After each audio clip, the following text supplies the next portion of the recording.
여러분 안녕하십니까, 반장입니다. 우리가 일하는 동안 매달 꼬박꼬박 나라에 내는 국민연금, 퇴직한 후 돈벌이가 없더라도 후에 받을 이 연금 때문에 그나마 마음이 놓이게 됩니다. 이 국민연금은 10년 이상 보험료를 내면 만 63세부터 받게 되는데 보험료율은 9%, 소득대체율은 42.5%입니다. 예를 들어 한 달 100만원을 번다고 가정하면 보험료가 9만원이 빠져나가고 노년에는 매달 42만 5천원을 받게 됩니다.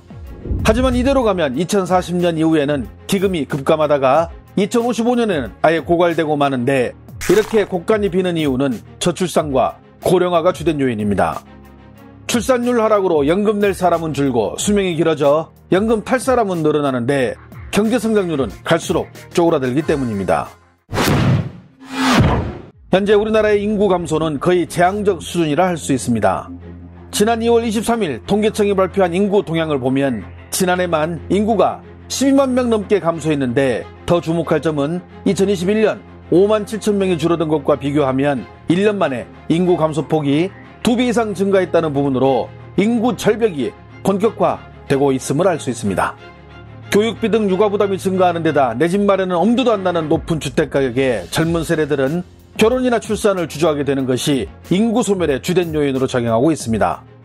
16년 동안 약 280조의 세금을 쏟아부어 이를 해결하려 하지만 백약이 무효인 상태입니다.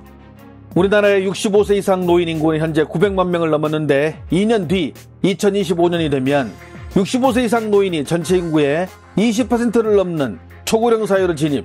이는 고령화 사회를 대표하는 일본에 비교해도 3년 빠른 속도로 전 세계적으로 유례가 없는 상황입니다. 이렇게 고령 인구는 늘어나지만 노인 빈곤율은 OECD 국가 중 압도적으로 1위를 달리고 있어 일 안 해도 월급으로 꼬박꼬박 1285만 원을 매달 받아가는 국회의원들이 이제 머리를 맞대고 특단의 대책을 내놓아야 할 시점입니다.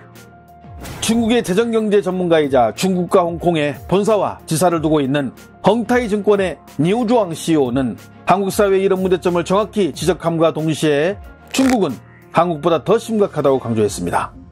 再过32年呢，韩国的95后就领不到养老金了。目前呢，韩国的养老金储备呢是920万亿韩元，预测到2055年就花光了。韩国的法定是60岁退休，但是现在大部分人是干到73岁。有一个统计，到2020年呢，65岁以上的老人还有66%还在继续坚持工作。工作了一辈子，为什么钱没攒下来呢？就是因为韩国的教育成本实在是太高了。年轻的时候呢，孩子的教育成本基本花掉了整个家庭收入的1/3。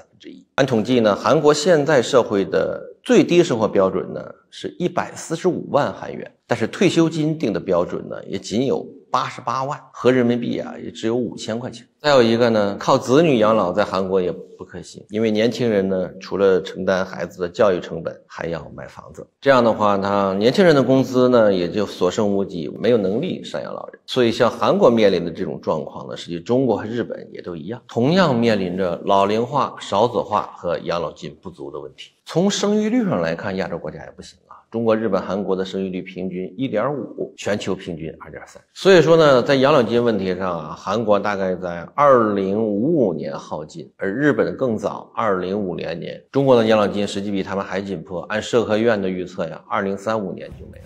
앞에서 본 것처럼 중국 역시 우리와 같은 문제에 직면하고 있습니다. 중국의 연금제도는 우리의 국민연금과 비슷한 양로보험 중심으로 운영되고 있습니다. 근로자가 정년을 맞았거나 노화로 인한 노동능력 상실로 직장을 그만두었을 때 기본 생활을 보장해주기 위한 제도로 중국의 20세 이상 인구의 약 87% 정도가 양로보험에 가입해 있습니다. 하지만 직장인과 개인 사업자 등을 합쳐 무려 9억 명이 넘는 국민의 노후 보장을 위해 운영되고 있는 중국의 연금제도가 현행 제도 하에서는 저출산과 급격히 늘어나는 노령 인구를 감당하기 어려워 중국 역시 연금제도 개혁이라는 불이 발등에 떨어진 상태입니다. 지난 2월 25일 북경에서 열린 한 자산관리 포럼의 강연자로 나선 조우 샤오추안 전 중국 인민은행 총재는 중국의 대규모 인구가 고령화됨에 따라 연금이 커버해야 하는 범위가 점점 더 확대되고 있어 연금 적립금에 균열이 오고 있다며 연금 개혁의 필요성에 대해 주문하기도 했습니다. 중국 청와대의 양옌수이 교수는 중국의 사회정책과 각종 사회보장제도를 연구하는 중심인물로 현재 중국이 직면한 문제가 얼마나 심각한지에 대해 방송에서 강연한 적이 있습니다. 제가 100번 설명하는 것보다 이분의 강연 영상을 보면 훨씬 더 이해하는 데 도움이 될 것 같아 여러분들께 해당 강연 영상을 소개하고자 합니다. 我们中国呢，进入老龄社会到深度老龄社会20年，再用10年就进入超级老龄社会。中国从一个年轻的社会进入一个老龄社会、深度老龄社会、超级老龄社会，一共30年。所以我们得出一个结论，我们的老龄化速度非常快，快速老龄化。这是一个什么样的现象呢？未富先老，这就是中国，已成事实，不可改变。养老金交钱的人少了，领钱的人多了。现在这样的就是养老金有缺口的城市越来越多，能够收支平衡还有结余的是少数，不能收支平衡的是多数。当然我们寿命还在延长，年轻人还在减少，生育率还在下降，那这个问题会越来越突出。养老金不够了，怎么办？年轻人交8%不够，让你交16%，你们干不干？老年人少领点养老金。说现在年轻人少了，然后养老金发放有点困难，我们是不是可以少领一点啊？行不行？这位那么乐观的大哥，您说行不行？您觉得自己的养老有问题吗？应该还行吧。还行，你不担心？不太担心。那您做什么准备？咱可以不想，有没有什么准备呢？存点钱，咱也不靠儿女，对吧？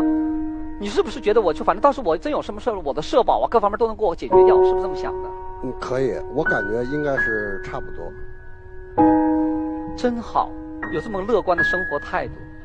那么吃饭没问题，但是现在说年轻人有困难，企业有困难，让我们少拿点，行不行？肯定不行啊，还通货膨胀呢。这贡献了一辈子了，还要少拿。过去都交了费，贡献给国家，怎么能减呢？这时候这老年数该享受全给拿走。是啊，所以这点不行，而且不能老让这帮人吃亏呀。你看，多收不可以了，少发也不可以了，还有什么路呢？我们看到了日本，我们看到了韩国，70岁还在那儿干活呢。人类健康长寿的时代来了。人人都可能会100岁人生，黑发50年，白发50年，怎么办？终生自立，颐养天年。如果我们自己这样做，国家该做些什么？我们的国家要做的第一件事情就是把我们的人口真正搞计划生育。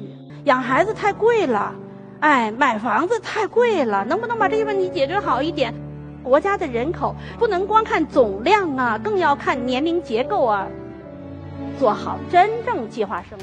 끝으로 양 교수는 노령화를 간과해서는 안 되지만 노령화 사회라고 해서 꼭 그 나라가 늙었다는 것을 의미하는 것은 아니며 사회가 발전하고 선진국으로 가는 하나의 과정이기에 개인과 기업 그리고 정부가 삼위일체가 되어 효과적인 연금 정책을 내놓을 필요가 있다고 마무리했습니다. 연금의 목적은 적정소득 보장으로 노후 빈곤을 예방하는 것입니다.